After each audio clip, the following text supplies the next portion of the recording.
G-O Meezy, O-M-E-E-Z-Y, you know what I'm saying, representing Secret record representative, you know what I'm talking about. I'm out here saying my speech, man. I'm working on my second album.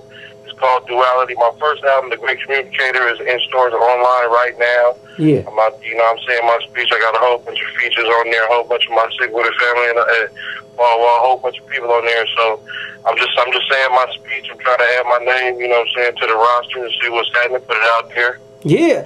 How did you get signed to Sick With It, man?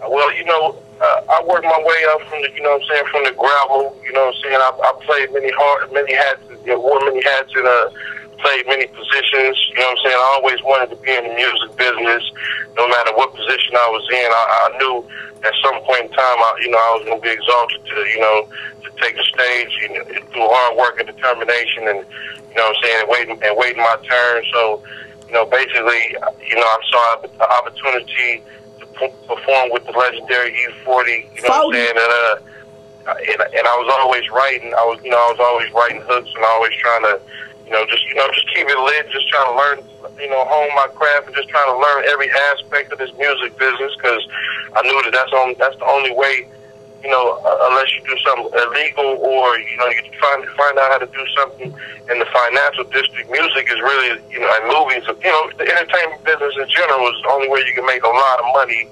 You know what I'm saying, doing it the right way and doing it and doing what you love. So, I basically just been honing my craft and just waiting, for the opportunity for me to put it out there. And I'm working on, like I said, I'm working on my second project called Duality, coming soon, and I hope y'all get a dose of it. You know? Yeah, most definitely, man. So what made you want to do music? Well, basically, if you really want to know, like, how I really just got into hip-hop in general, if you really go way back, you know what I'm saying, when I was growing up, I grew up in East Oakland, 98th and Bancroft, you know what I'm saying, went to East Wisconsin, the whole thing. I had a partner named Nepete, and we used to wake up early in the morning. It was a gas station right on the corner where we was, and me and my cousins, we'd all go out there, we'd go pump gas, you know what I'm saying, and me, we'd like, I pump your gas for a quarter, whatnot. We was a whole little crew of us, and, I used to go to the movies. I used to go to Eastmont Mall and go to the movies and watch everything from, just everything that went over there, Friday the 13th, everything, Electric Boogaloo, B Street, the whole thing. My partner Nepete, he'd have $7 and he'd buy some vinyl. He'd buy UTFO, he'd buy Roxanne Shante, he'd buy Houdini, Run DMC. So I was always over at his apartment listening to the music, and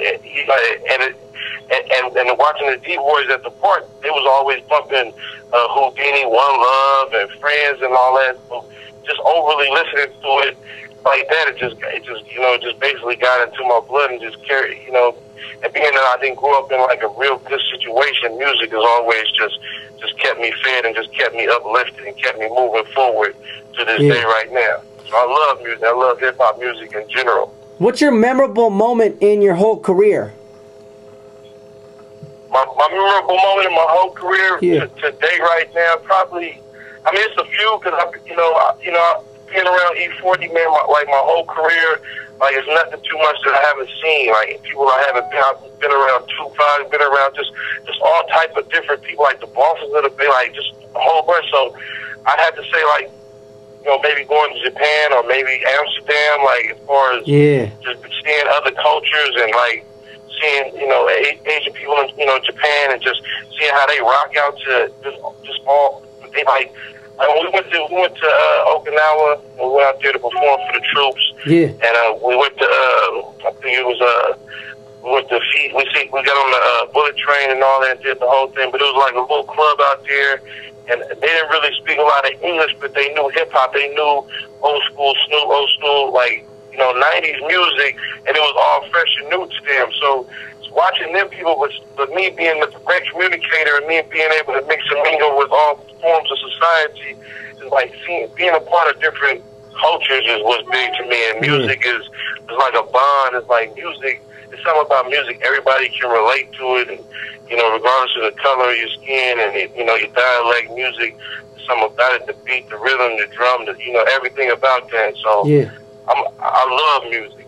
Yeah, that's what's up, man. That's what's up. So, I know you said you was being around E40 a lot of the times. What is the most? What did you learn from E40? What is your most? What did you learn from him? Basically, I learned work ethic. Like, this dude, he works tirelessly. I call him the Energizer Bunny. Like, we'd be at Bosco's house in L.A. and he'd be working. He was working on some of them classic albums that everybody know. And it'd be like 4 in the morning, and I'd be tired as hell. But this dude would still be up writing, and I'd be looking at him like, damn, how is he still up? But then I'm like, and then we had to do something like the next day, and I'd be like, well, if he could do it, yeah. If he still got the energy, man, I can't sit up here. How can I be tired? And this dude is still keeping it cracking. He's still drinking Roxy. He's on his 5th cup, man. So it's that energy, man. That work ethic, that knowing that ain't nobody gonna give you nothing, and like nothing, like ain't nobody gonna hand nothing to you. That's one good thing about the Sick With It organization is, it's not gonna come to you, on a silver platter. You're gonna have to work hard for it, and the people are gonna dictate when it's your turn. You know what I'm saying? So, it's all about being patient. I'm like, 40 has always been patient. You know what I mean? And he blossomed because of his patience and his work ethic. Yeah, that's what's up, man. If there's 3 artists in the world that you haven't worked with yet that you want to work with, who would it be? To be honest with you, it'd probably be Anita Baker, because I love me some Anita Baker.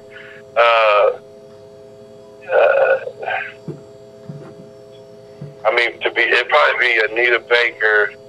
Really, but most of the people that I really would want to work with, for some reason, they all passing away. You know what I mean? So it's like the people that was on my list, they dead and gone. But I like people who who rap about the struggle. So maybe whoever rap about the struggle, man, and keeping it lit. I don't really be just really. I kind of feel like DMX. You know what I'm saying? Because I feel like his pain right now is real. Everything that come out, because everybody's not believable nowadays. Everything is so manufactured. So I had to really test and see who really rapping from their heart. You know what I mean? Who really got? You know what I mean? I want to feel that pain, because I got a lot of pain still left in me. A lot of scars, a lot of wounds and scars. So I want to know that like Ace Hood. I feel like when he rap, I feel like there's a lot of pain in his voice. Yeah. You smell me? Yeah. So it's like I want to work with people that still got that hunger and that pain and you know what I mean, and that desperation in their body. Yeah, most definitely, man. Let's get into your links, man. Anybody that wants to holler or follow you, man, give out all your links, man. Everything is Concurrent, BIGOMEEZY. That's Twitter, you know what I'm saying? Twitter /BIGOMEEZY. If you can check my album out, my album's on iTunes right now. You can go to www.bigomeezymusic.com, BIGOMEEZYMUSIC.com. I know y'all know how to spell music, but it's all good. And everything is Concurrent. MySpace, the same way. Just, you can Google it, BIGOMEEZY. Everything will come up, all my videos, all my links. You know what I'm saying? Everything that we've been trying to be doing all these years, keeping it lit.